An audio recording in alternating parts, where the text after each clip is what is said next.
Veremos nesse vídeo por que eu acredito na Bíblia. Você já leu a Bíblia hoje? Que tal ler agora? Sim, vamos juntos. poucosminutos.com.br.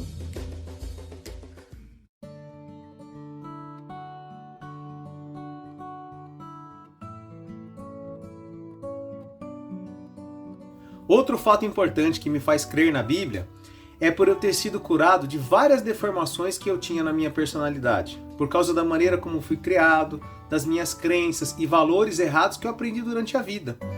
Essas curas aconteceram através dos ensinamentos bíblicos, e esses novos comportamentos aprendidos através da palavra me permitiram ser bem-sucedido na minha vida familiar, social, profissional e emocional. Calma, eu não estou dizendo que eu sou o super-homem, que tudo dá certo para mim, mas sim que Deus mudou a minha vida através das atitudes que eu aprendi na Bíblia. Ah, e também não me entenda mal, eu não estou falando aqui de algo místico, uma mágica, alguma coisa sobrenatural, um milagre ou coisa do tipo. Apenas estou falando que na prática, no dia a dia, as ideias bíblicas fizeram com que eu me tornasse alguém melhor em todas as áreas da minha vida. E eu acredito que esse processo de aprendizado só vai terminar quando minha vida nessa terra chegar ao fim.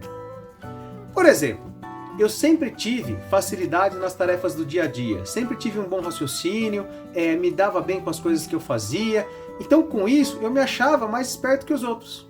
E o que eu fazia sempre ficava melhor. Quando eu assumi um cargo de gerência em uma empresa, eu tive grande dificuldade de liderar a equipe. Sabe por quê? Porque eu achava que eles não faziam direito. Sim, tudo que eles faziam estava errado e eu fazia tudo melhor. Com o tempo, entendi através da Bíblia que cada pessoa tem a sua capacidade e que não é porque alguém faz algo diferente do que eu faço que o meu jeito de fazer é sempre o melhor. Preciso respeitar o jeito diferente dos outros, até mesmo porque, digamos que realmente, vamos dizer que sim, que eu faço as coisas melhor que os outros, eu sou apenas uma pessoa. Eu nunca teria o mesmo resultado que várias pessoas trabalhando com o mesmo propósito. Vamos ver o que fala em Êxodo 18:13. No dia seguinte, Moisés sentou-se para julgar as questões do povo e ficou ocupado desde manhã até a noite. Quando Jetro viu tudo o que Moisés estava fazendo, perguntou: por que é que você está agindo assim? Por que é que você está resolvendo sozinho os problemas do povo? Com todas essas pessoas em pé ao seu redor, desde manhã até a noite? Moisés respondeu: eu tenho que fazer isso porque as pessoas vêm falar comigo para saber o que Deus quer. Quando duas pessoas têm uma questão, elas vêm falar comigo para que eu resolva quem está certo nessa briga. E eu explico os mandamentos e as leis de Deus a todos. Então Jetro disse: olha, o que você está fazendo não está certo. Desse jeito, você está ficando cansado demais e o povo também. Isso é muito trabalho para você fazer sozinho. Agora escute o meu conselho e Deus o ajudará. Está certo que você represente o povo diante de Deus e também que leve a ele os problemas deles. Você deve ensinar-lhes as leis de Deus e explicar o que devem fazer e como devem viver. Mas deve escolher alguns homens capazes e colocá-los como chefes do povo. Chefes de 1000, de 100, de 50 e de 10. Devem ser homens que temam a Deus, que mereçam confiança e que sejam honestos em tudo. Serão eles que sempre julgarão as questões do povo. Os casos mais difíceis serão trazidos a você, mas os mais fáceis eles mesmos poderão resolver. Assim será melhor para você, pois eles o ajudarão a fazer esse trabalho pesado. Se você fizer isso, e se essa for a ordem de Deus, você não ficará cansado e todas as pessoas poderão ir para casa com suas questões resolvidas. Quando li essa passagem, entendi que eu precisava reunir pessoas para me ajudarem a cumprir os propósitos que Deus tinha confiado a mim naquela empresa. Assim eu alcançaria realmente o sucesso daquilo. Aprendi que delegar era uma estratégia de Deus para a minha vida, assim como Deus fez com Moisés. Esse é apenas um pequeno exemplo de como eu apliquei na prática o que a Bíblia ensina e como isso eu consegui alcançar excelentes resultados que certamente antes eu não tinha alcançado. Um detalhe pequeno mudou a minha gerência naquela empresa. Por causa de muitas experiências sobrenaturais que tive com Deus, eu também creio que a Bíblia é a palavra de Deus. Sim, desde ser atendido em pequenas orações, em coisas bastante específicas, até curas físicas e livramentos que eu tive. E aqui realmente foram questões de fé. E o meu conhecimento humano não dá para explicar como essas coisas milagrosas aconteceram. Olha, eu me lembro bem de um caso muito específico sobre o cuidado de Deus comigo nas coisas mais simples, sabe? Coisas do dia a dia mesmo. Eu devia ter em torno de 15 ou 16 anos, já faz um tempinho. Era comum na igreja que eu frequentava, no final do ano, no culto de Natal, a gente ir com uma roupa nova, sabe? A melhor que você tivesse.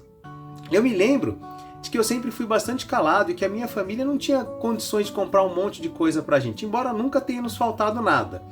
Eu fazia alguns trabalhos nas férias, eu estudava numa escola técnica e fazia alguns trabalhos nas férias.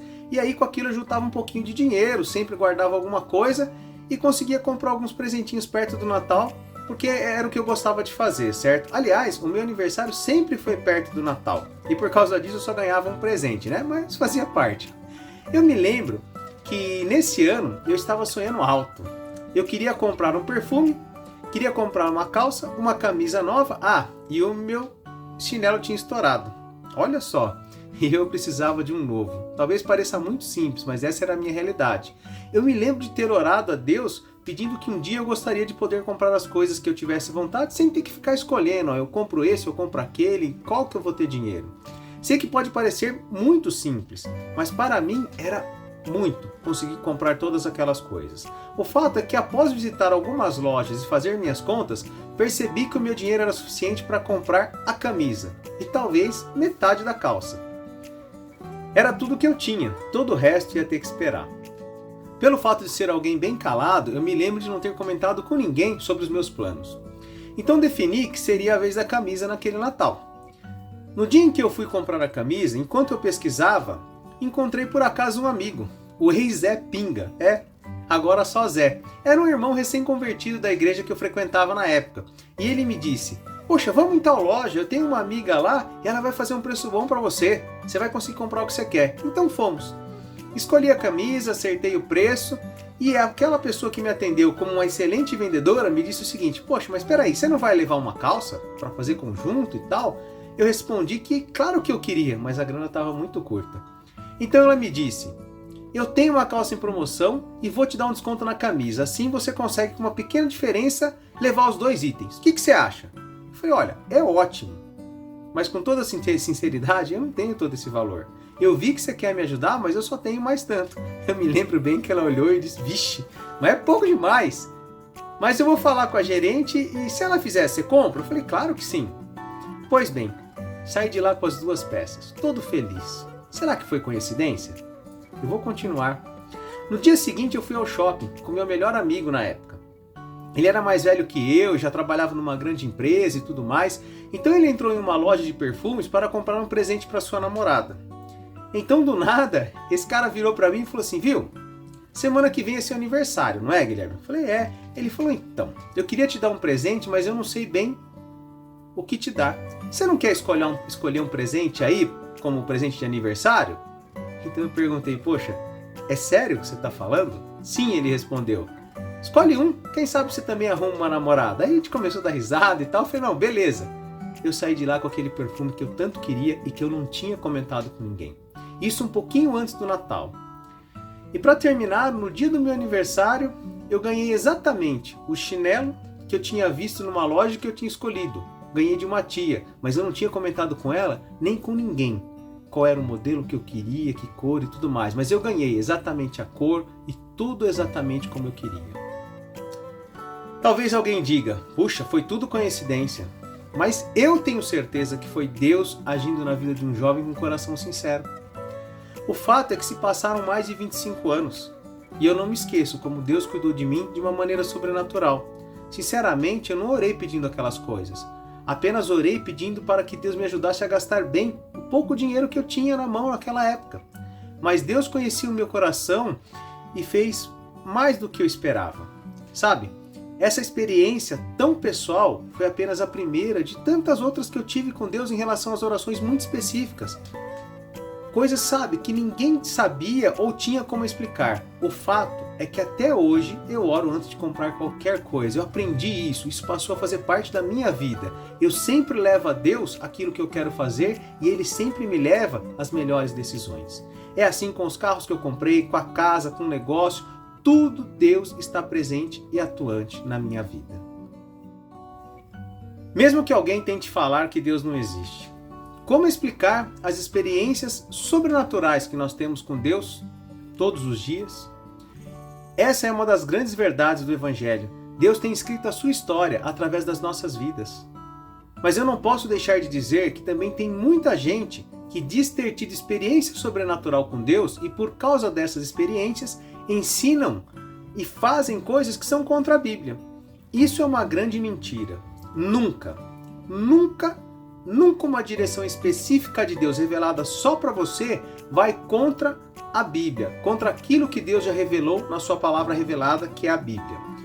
Para contar um exemplo rápido, eu tive um amigo que estava passando por sérias dificuldades financeiras, faltando inclusive alimento para a sua família. Então sabe o que ele fez? Ele arrumou um caso extraconjugal, uma amante, que o ajudava financeiramente. E o pior é que ele ainda dizia que aquela amante tinha sido colocada por Deus na vida dele para ajudar ele a sustentar a família dele. Um grande absurdo. Esse tipo de absurdo é o que as pessoas inventam. Lembre-se, nunca Deus falará algo para você fazer que seja contra a vontade dele revelada, a Bíblia.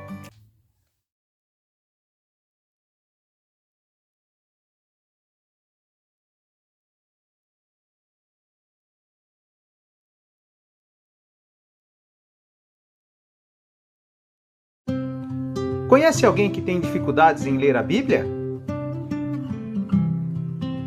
Compartilhe. Talvez podemos ajudar. poucosminutos.com.br